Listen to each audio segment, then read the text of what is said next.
The key light is usually the brightest and the most visible light on set. Its purpose is to highlight the form and dimension of on-screen subjects. Without realizing it, we have already created one.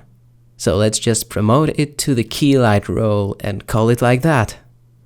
I'm rotating it in such a way so it faces the camera and then extending it a little bit and making it way larger. I'm pretty sure I'm gonna position it on the other side of the scene, so we shoot in shadows, and it will become clear why in just a moment.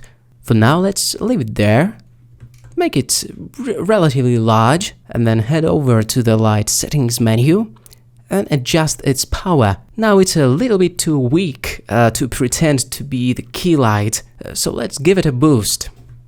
Well, it makes sense to talk about brightnesses or light ratios when there's more than one light in the scene, and we will talk about that, but so far I'm just trying to make it sufficiently bright.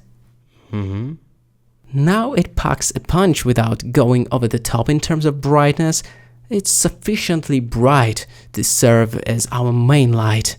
Then the next property that we're gonna adjust is its size, which directly connects to softness.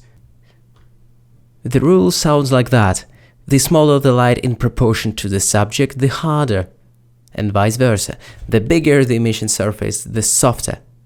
Given the bigger source area, the transition between the light and the shadow becomes less sharp and less pronounced, and that is what we call soft.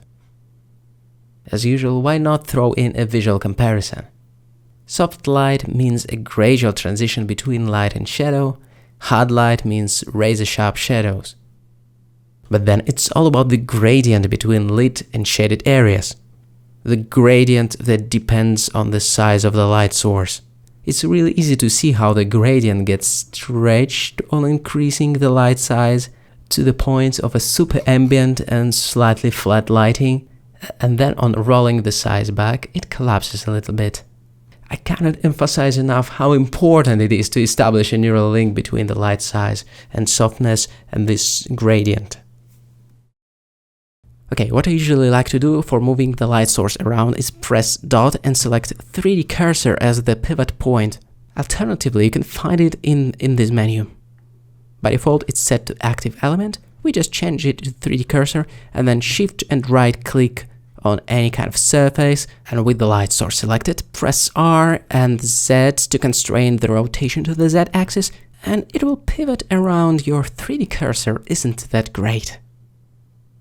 So now it's time to talk about the direction of the light source, just after we have talked about the power and the softness. The direction means a lot in lighting. For example, now we have placed our light in a rather frontal way, and thus we have flattened the image quite a bit.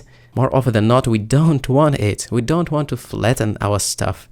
By moving it off to the side, we make sure that the light is now splitting the object, so it got the much needed contrast between brightly lit and shadowy sides that is already in the zone of sculpting shape with light compared to more frontal light.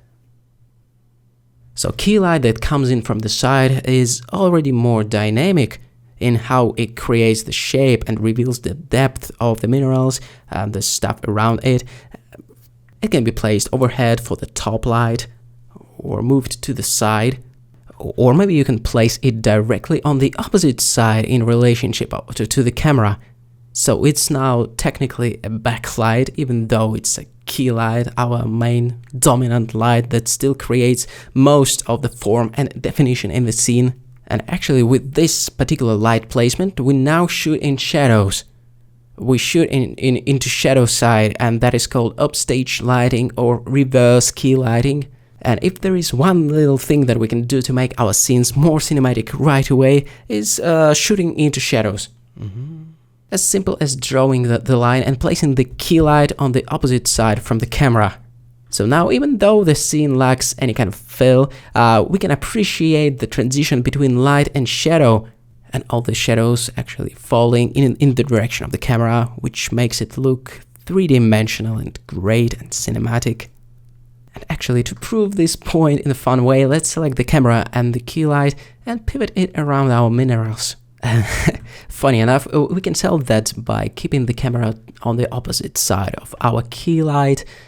We make sure that there is no flattening going on. It becomes hilariously hard to screw it up, right? It still feels pretty three-dimensional due to the key light position.